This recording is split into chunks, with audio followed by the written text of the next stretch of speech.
Thank you.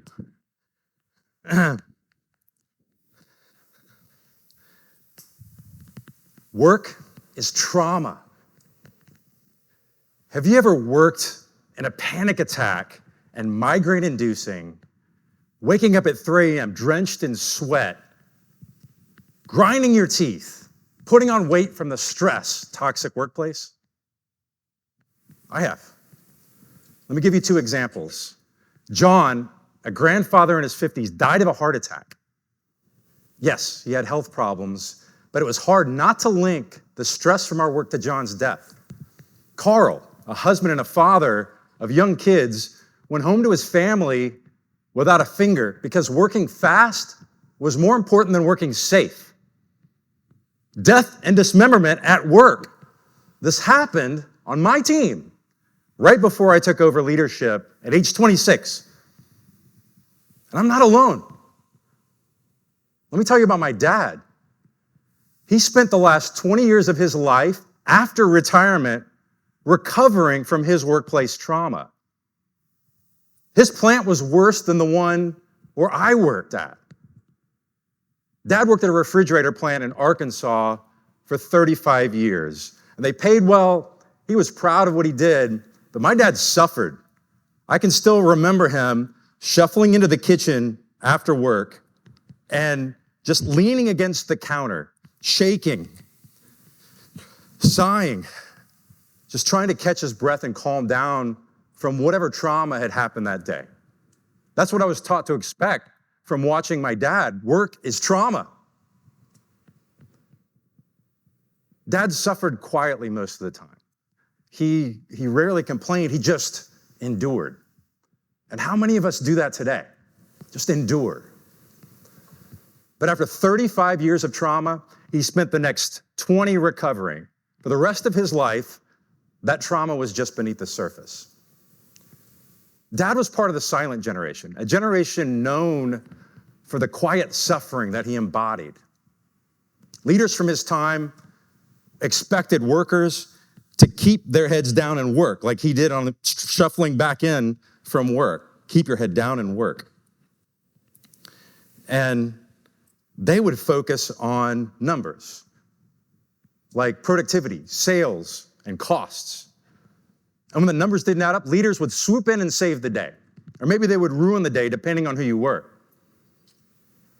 And the result, work was trauma. And those leaders consistently missed the numbers that they cared so much about. That plant shut down, and thousands of people lost their jobs.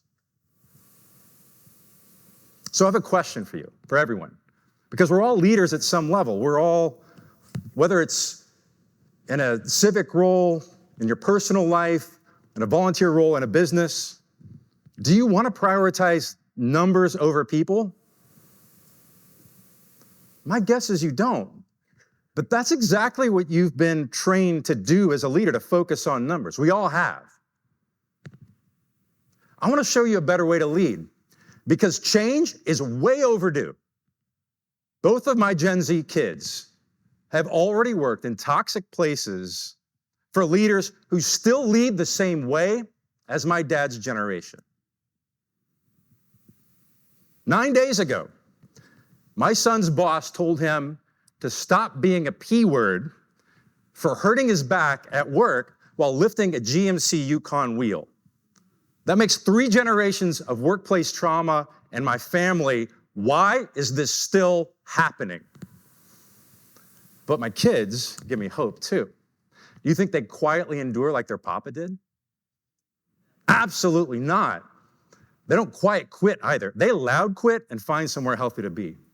Gen Z doesn't endure or even avoid trauma. They demand health. Good for them.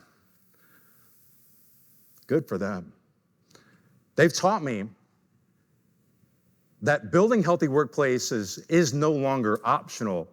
It's essential for organizations to survive the next generational shift. So why do leaders still create trauma? Are we evil? No. We're not evil. Here's my take. We've just been conditioned to choose it. Leadership is a series of crossroads, one after the other, that span your career. Each crossroads is a decision where you have to balance numbers and people. Sometimes that decision is easy. You see a path where everyone wins. But sometimes it's hard. You see a logical path that benefits numbers but hurts people. And you see an empathetic path that benefits people and hurts the numbers. And you have to make a decision. Here's the problem. When the choice is hard, generations of leaders have conditioned you to pick the numbers, to suppress the natural empathy that you have for other humans because it feels like it's leading you in the wrong direction. But when empathy feels wrong, that's also when it's the most powerful. Because when empathy is hard, doesn't that usually mean that's when people really need it?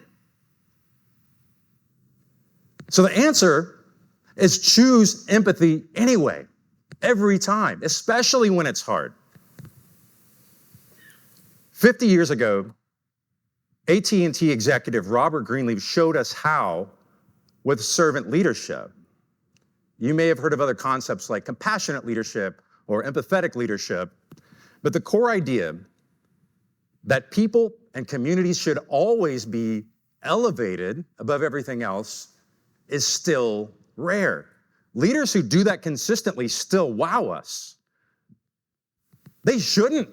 That's just what leadership should be.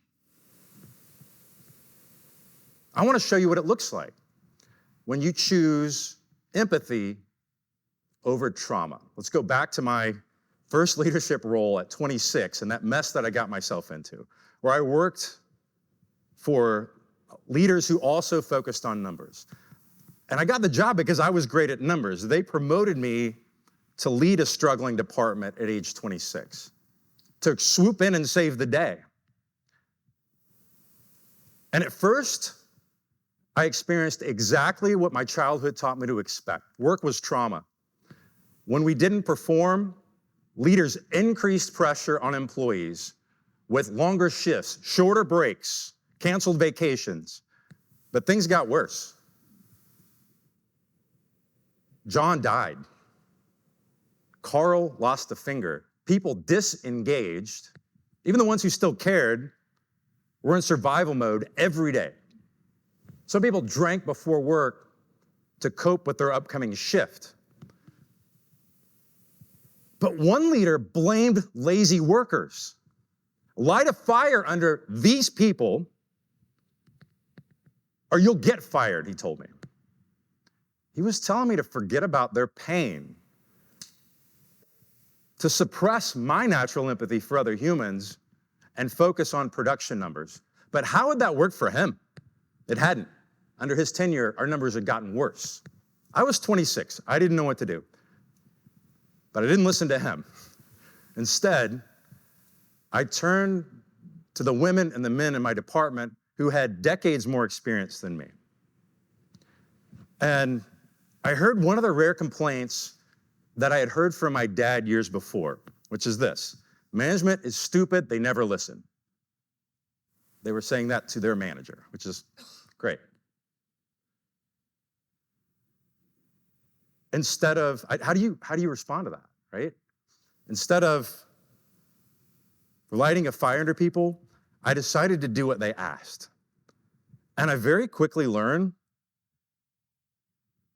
that they weren't lazy. In fact, they had all of the answers we needed.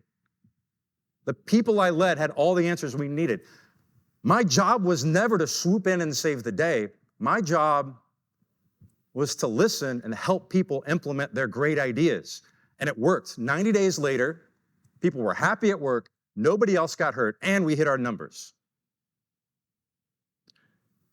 I stumbled into the power of people-first leadership early in my career, and I had the benefit of seeing what doesn't work from my dad's leaders and from other leaders in my plant. I didn't know that it's a leadership philosophy that visionaries embrace. I want you to reflect with me for a moment.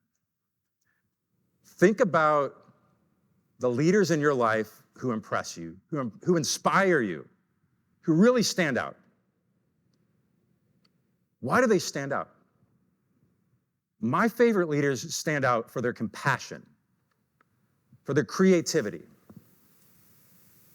and for their courage to choose empathy when other leaders say they're wrong. But for hitting the numbers too, not in spite of their humanity, but because of it. As a leader, you're going to face thousands of decisions in your career where it feels like empathy is leading you down the wrong path. But when empathy feels wrong, that's also when it's the most powerful, when you have an opportunity to stand out as a visionary. So when empathy feels wrong, choose it anyway, every time. If you do, you'll stand out as a visionary, you'll hit the numbers, but your legacy will focus on your compassion instead of numbers. And you'll be the change that ends workplace trauma for the next generation.